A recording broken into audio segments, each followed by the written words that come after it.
kalau ditanya ke penyelenggara,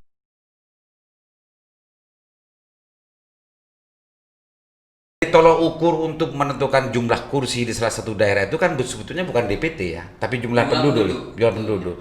Apa dengan melakukan pemutakhiran dan data berkelanjutan ini, teman-teman KPU itu juga mengintip tentang masalah pergerakan penduduk di Bangkalan? ya Ngintip juga ya? setiap bulan kita kan berkoordinasi dengan Dispenduk. Salah satunya dari Dispenduk. Nah, kita memang ada kita juga minta jumlah penduduk salah satunya. Nah, jumlah penduduk yang diberikan oleh Dispenduk terakhir ini jumlahnya 1.079.599. Masih 1 juta. Oh, ini yang terakhir. Tahun 2021. Apa 2020 yang diberikan? Yang 2019. 2020 tahun kemarin ya. Berarti untuk kemarin. 2001 belum terupdate gitu ya. Betul ya. Ternyata ya kalau 1 juta berarti ya komposisi kursi untuk di daerah Kabupaten Bangkalan tetap 50. Betul. Karena sempat ada ada semacam isu di medsos itu bahwa di Bangkalan ini penduduknya itu sudah di bawah 1 juta informasinya. Cuma ini validnya untuk sementara kan ini masih 2020. Dan meskipun sekarang di bawah 2020 kan sebetulnya tidak berakibat ke komposisi yang sekarang, karena itu sudah hasil pemilu kemarin. Kan itu Pak Ketua ya. Tapi kalau nanti tahun 2003 atau 2004 atau 2002 nanti ada pilkada, kalau nanti pejuang di bawah 1 juta kan berubah Pak Ketua. Secara aturan. Iya, kalau di bawah 1.500.000 sampai 1 juta itu kan memang 45 ya. 45 kursi gitu ya, aturannya. 1 juta sampai 3 juta itu 50. Nah, kalau untuk menentukan jumlah kursi itu ada namanya DAK2. DAK2. Ya, DAK2 itu memang ada penurunan dari DAK2 2014, pemilu 2014 dengan 2019.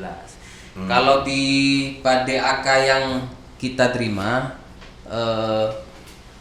di 2014 itu 1.100.000 jumlah penduduknya. Di DAK 2019 kemarin 1.065.000. Oh gitu. Betul. Memang ada sedikit penurunan berapa ini sekitar nggak terlalu signifikan lah. 50.000 lumayan. Iya lumayan juga 50.000. Cuma tidak tahu nanti kita. Tapi tidak sampai mengurangi komposisi yang sekarang ada gitu kan. Kalau data saat ini. Ya. Memang dari 2014 ke 2019 ada penurunan. Tren ini kalau nanti juga ada penurunan juga pada pilkada serentak selanjutnya juga tidak menutup kemungkinan ada perubahan juga kan komposisi. Kalau jumlah penduduknya di bawah 1 juta pasti gitu ya. Pasti 45. Kok kalimatnya dibuat? Ya berdasarkan data penduduk. Jangan dibuat. Kalau dibuat kan dipasang. Bukan, maksud saya kalau jumlah penduduknya di bawah 1 juta, misalnya 900.000 sekian kan 45. 45, iya. Enggak, nanti pemirsa ini kritis harus. Udah yang bilang dibuat. jangan bilang dibuat. Direkturnya aja yang melintirkan itu.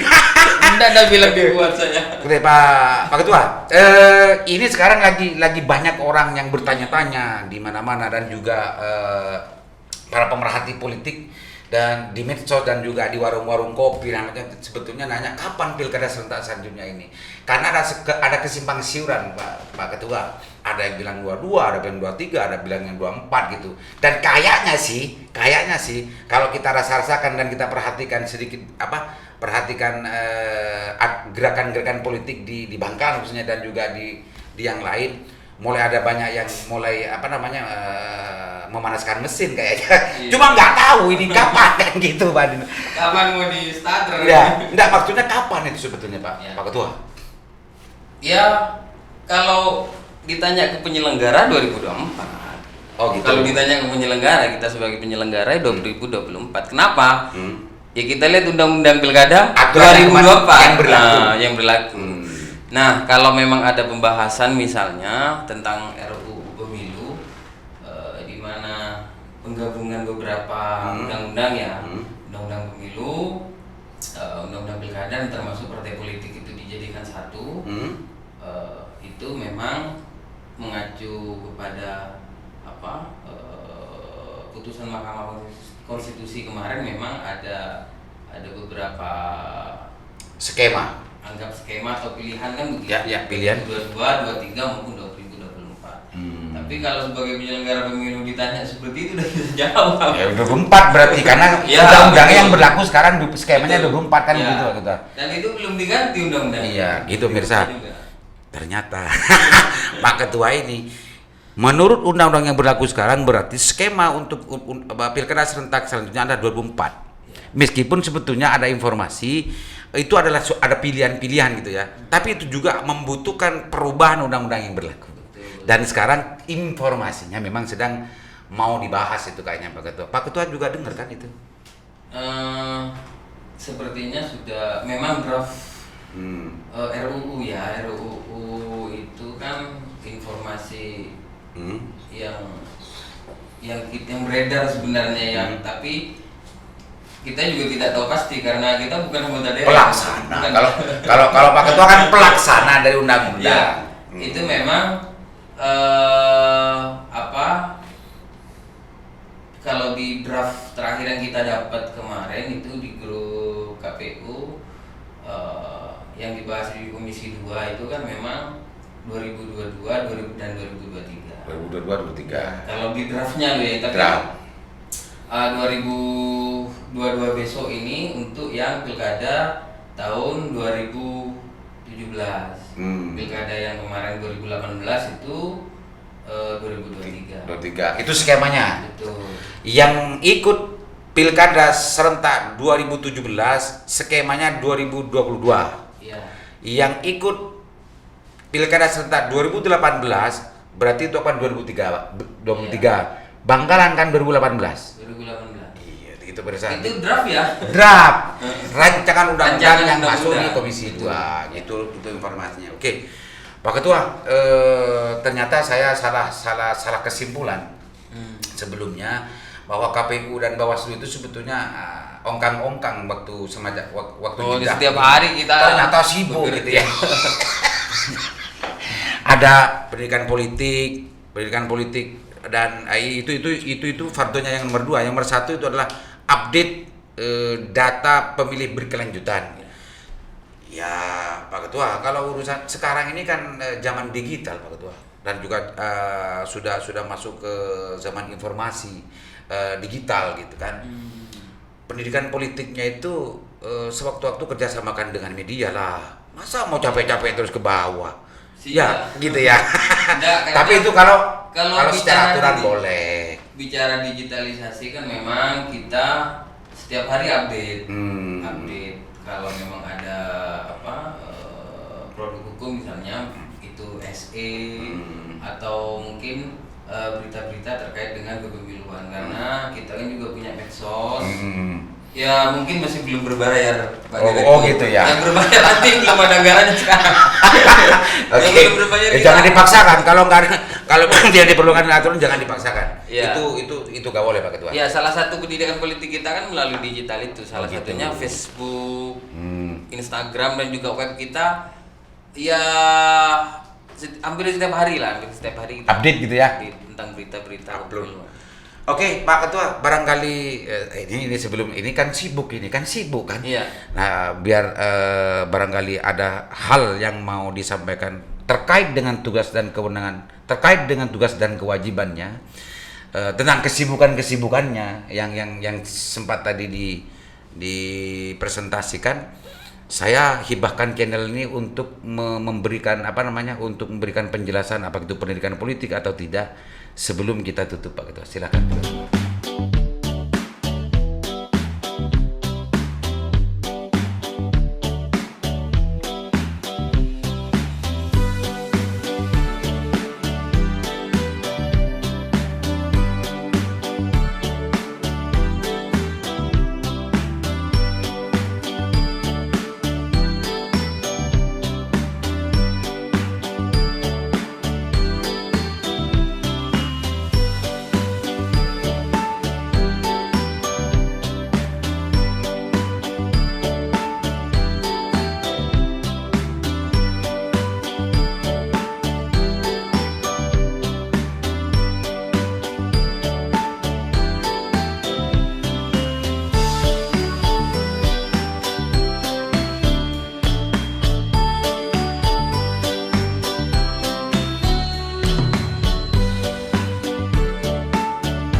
Enggak, begini aja mungkin saya sebagai ketua KPU Kabupaten Bangkalan juga perwakilan ya dari KPU Kabupaten Bangkalan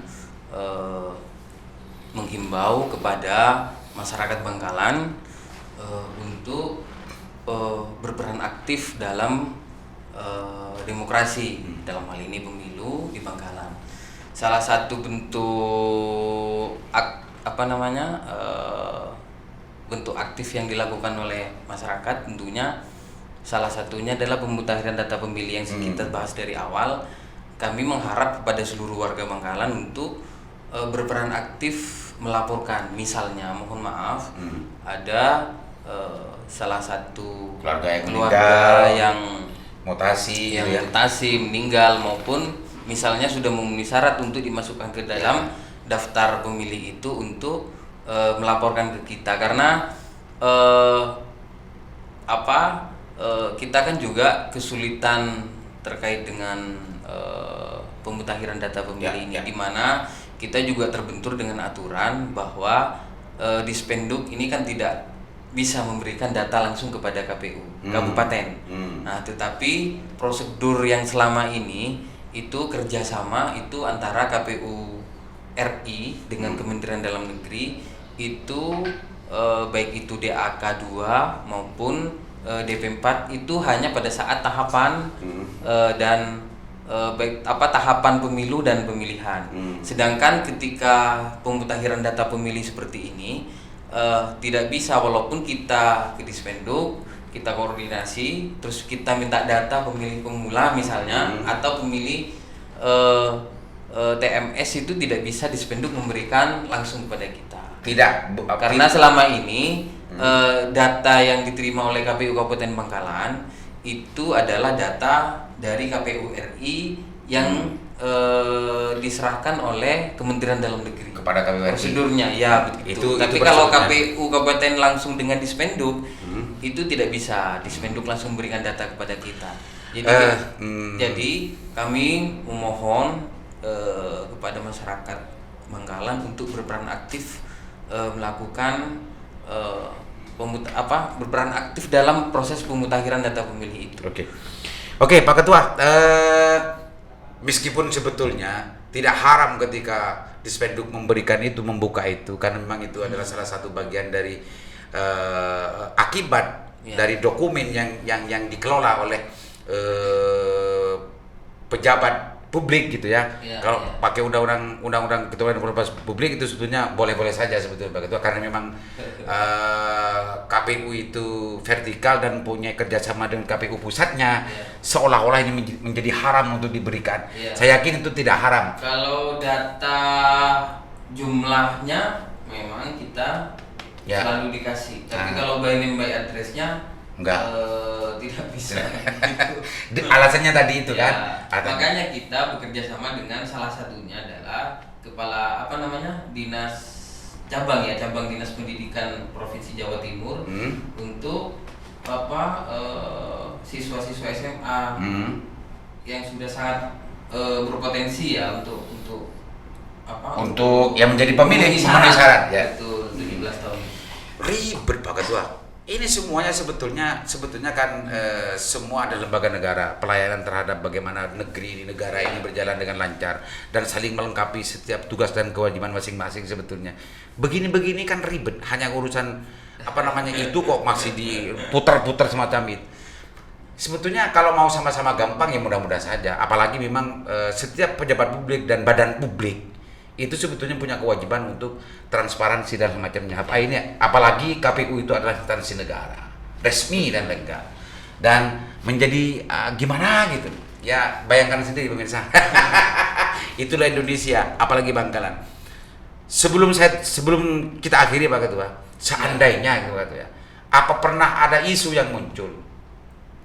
Seandainya karena KPUD dan Bawaslu daerah itu sudah bukan ad hoc lagi kan, sudah 5 tahun